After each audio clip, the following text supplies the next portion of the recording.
Hello, if you want to become better at chess, you definitely need to know how to use weak squares, weak fields in the position of your opponent. It's the second part of the video, the link to the first one will be below in the comments. And today we will dive deep with some examples. I will explain you key conceptions of using the weak squares, and stay till to the end of this video because in the end I will show you a great combination. My name is Pavelchess and let's start to learn. That is the first example I took from the famous game of Vasily Smyslov. He played as white. What do we see in this position? So black really wants to take the pawn on e4 at some moment. That could be really important here. But how we can turn this position in our favor with help of weak fields strategy? It definitely goes by bishop g5 here. After bishop g5, we basically want to delete the knight from f6, who protecting the d5 square, and put our knight to d5, the outpost position. Outpost for the knights, it's very, very important. What is the outpost? Basically, I have the video about this, and the reference would be also in the comments.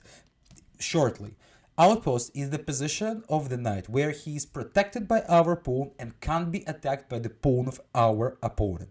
So after bishop g5, black tried to play rook e8, trying to save the knight in the game and trade the bishops after knight d7. But we are in a minute. Takes, and knight goes d5.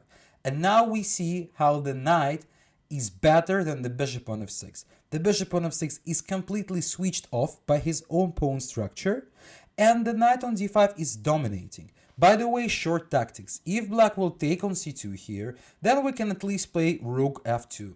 And now what to do with the queen is not clear, because after queen c6, rook goes c1.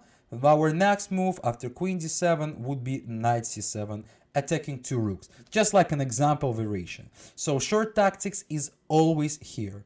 In the game, black decided to play bishop d8, c3, just to shortcut this bishop even more, and after b5, b3, queen c5, king h1, because it's a check, black tried to play rook c8, hoping to have any sort of counterplay on the queen side. But rook f3 and white is going to attack. Definitely this position is better for white. We will transpose our rook and we will support an attack. After king h8, f6, white wants to have queen h4 in the variations, then rook h3, absolutely winning position for white, which Smyslov finally transformed. He won this game. So again, returning back to the moment that we had in the beginning, we need to underline the weak square d5, which is only protected by the knight, and we can expose this square. So now I want to go to the next example to show you more how to use this kind of squares. The next example I took from the game of Mikhail Botvinnik. I even showed this example on my channel previously, but the purpose now is to understand weak squares. So, what is going on here? Black's position is totally better. We're better in development. Our king's position is better. It's a lot of weak squares all around the white's king. The e4, the f3, the g4. Even like I can say the complex of white squares is really bad here. So we really want to use this. How to do this? Our dream idea is to play knight e4 at some moment. But just now, the knight from c3 protects the square, and the bishop on c2 protects the square as well. So we need to, step by step, destroy them all. After bishop takes c3, b takes c3, the last defender, but not the least, bishop goes to f5. And after the trade of this bishop, how it was in the game, take, our knight is coming to e4, the outpost square, and we will use all weak squares of white. By the way, take a look on the poor bishop on c1. Is almost restricted with all pawns that white have. The only a2 pawn is an opposite color to this bishop. So it's absolutely better position for black. After g4, queen goes e6, bishop e3. For sure, we don't need to allow white to take on c5. So knight e4 check, king f3, and h5 now. Black launched an attack, and then Botvinnik won this game. But we can see how he mastered these weak squares, right? So even with the h5, he really wants to underline how poor is white's king and how much weak squares all around him exist. So that's the strategy, and that's how we can use the weak squares. So let's now go to the next example I want to show you. The next example I want to show you, I played as black myself. And in this position, white decided to play h4.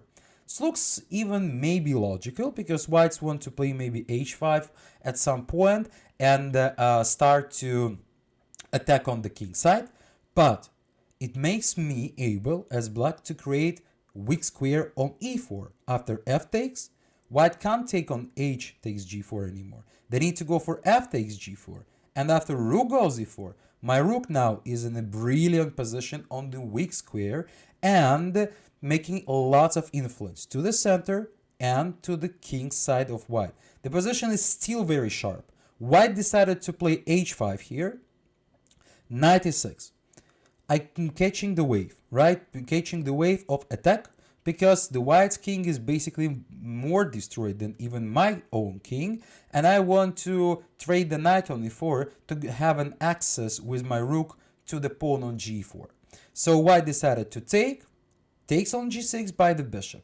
The idea is that now on knight takes g6, we have an intermediate move rook takes g4, and then we can take on g6. So that's the idea, and white decided to play bishop d5.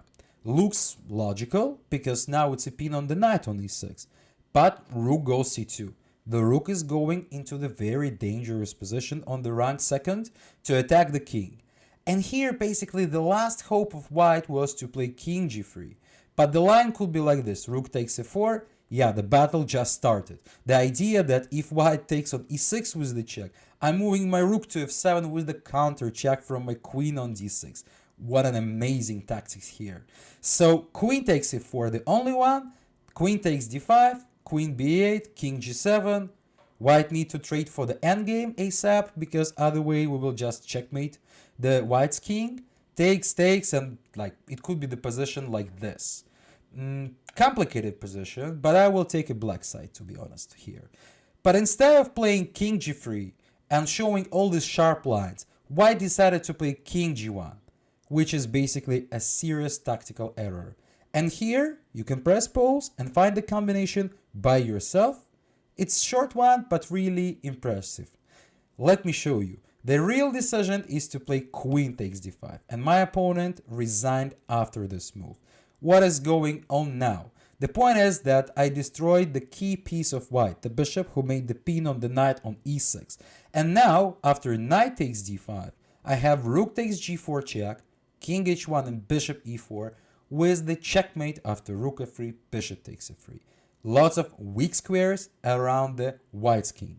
I hope that you enjoyed my free examples. Please press like, don't forget to subscribe and comment. Comment your opinion about this video. Should I prepare a third part of this? I'm waiting for you. Hope to see you at my new episodes. Bye bye.